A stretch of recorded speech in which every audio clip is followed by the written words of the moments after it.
Hi guys, welcome to this video where I will show you how you can enable or disable Cloud Sync on Android Wear. So here we have the Android Wear app. Now I'm connected to the LG Watch Sport. So I'm going to the settings, and here you have the privacy and personal data, and the top option is Cloud Sync. So here it is on. When you turn it off, then it will permanently delete all stored data in the cloud. Yeah, okay, of course you can return it on, but the data which is only in the cloud and not synced yet will be deleted. So maybe you will lose some data if you have not already synced it now. So I'm canceling this. Why I'm showing you this option?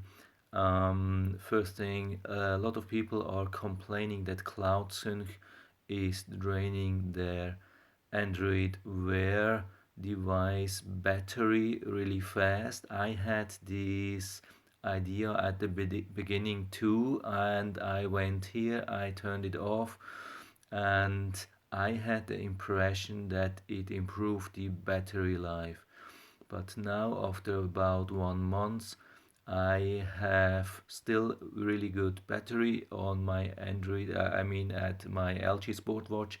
And now I figured out that the Cloud Sync for some reason turned on again. Maybe I did it just accidentally, or Google with an update, I don't know. So but it seems that at least in my case, it didn't affect the battery life on a negative side with me. So, and yeah, the thing is, if you want to check if it's improving your battery, some sometimes it's hard to find this option. So really, it's here again. I'm showing to you its settings, then privacy and personal data, and then we have the Cloud Sync again. So yes, I hope I was able to help you a little bit with that. If you liked the video, give me a thumbs up, subscribe my channel. Thanks for watching, see you next time.